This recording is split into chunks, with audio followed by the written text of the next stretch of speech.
Hi guys, कैसे हैं आप लोग। आई होप आप सभी अच्छे होंगे गाइस। सो गाइस, आज की वीडियो में हम लोग गया प्रसाद शुक्ल सनेही जी के बारे में पढ़ेंगे। ठीक है, तो साहित्य के क्षेत्र में इनका भी बहुत ज़्यादा योगदान है। इन्हें भी एक नामी कवि के रूप में जाना जाता है और इन्हें त्रिवेदी युग का कवि माना जाता है। ठीक है, या साहित्यकार आप बोल सकते हो। ठीक है, तो आज की वीडियो में हम लोग इन्हीं के बारे में पढ़ेंगे।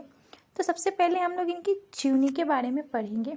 जैसा कि यहाँ पर दिया गया है कि शुक्ल जी जो थे, इनका जन्म जो था ये उत्तर प्रदेश के रहने वाले थे। तो इनका जन्म उत्तर प्रदेश में हुआ था और इनके जन्म को लेकर लोगों में मतभेद है, यानी कि कुछ लोग अलग मानते हैं, यानी कि इनका सही नहीं है। बट आप इस सन को लिख सकते हो, यहाँ पर जो दिया गया है 21 अगस्त 1883 को इनका जन्म माना जाता है। ठीक है, इस तारीख को आप नोट कर सकते हो गाइज।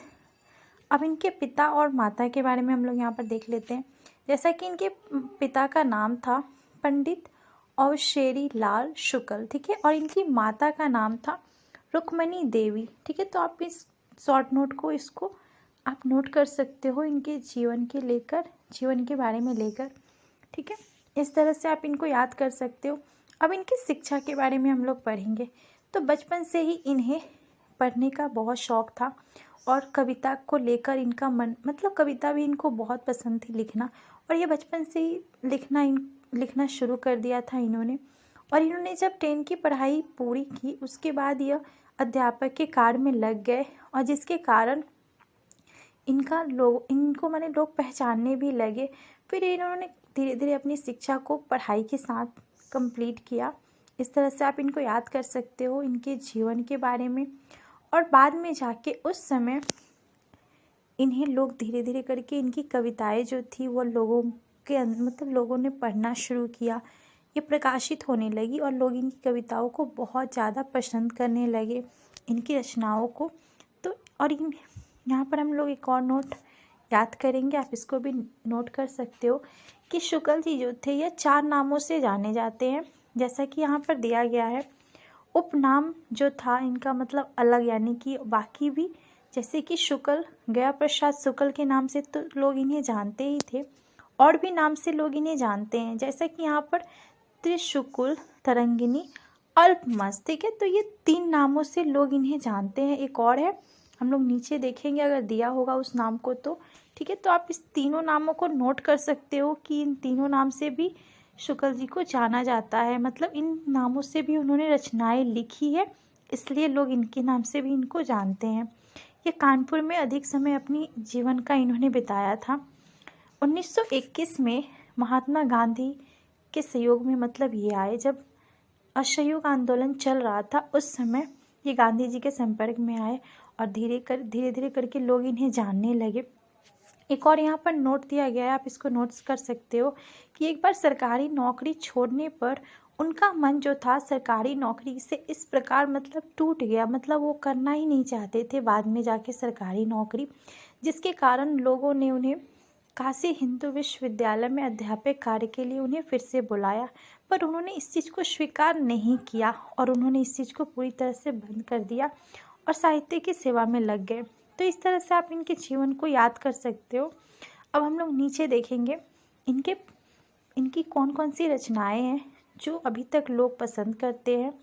ठीक है, तो जैसे कि यहाँ पर दिया गया है इनकी प्रमुख रचना कौन सी थी, तो इनकी जो प्रमुख कविता बोल सकते हो, जैसे कि प्रेम पचीसी। ठीक है, जो कि 1905 के आसपास इसको प्रकाशित की गई थी।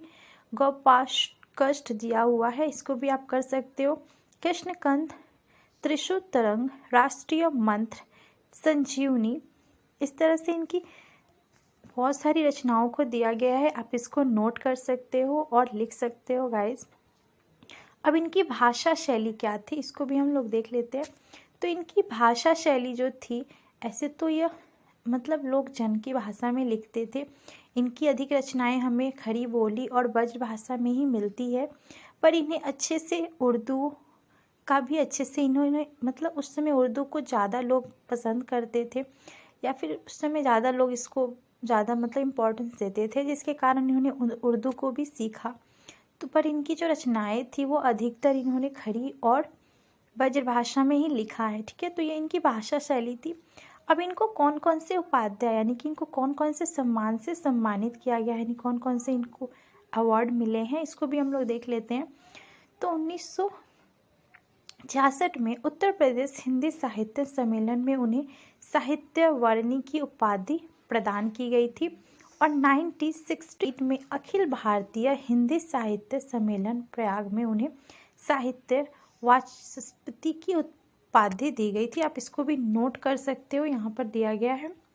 ओके, और 1970 में यानी कि 1970 में कानपुर विश्वविद्यालय में उन्हें डी.लिट की मान उपाधि से विभूषित किया गया था।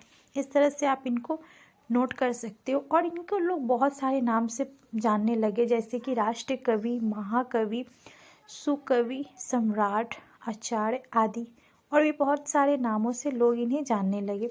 तो इस तरह से आप इनकी जीवनी को याद कर सकते हो गाइस। तो आज की वीडियो में हम लोगों ने गया प्रसाद शुक्ल स्नेही जी के बारे में पढ़ा। सो आई होप आपको वीडियो अच्छा लगा होगा guys. Thanks for watching this video guys and bye.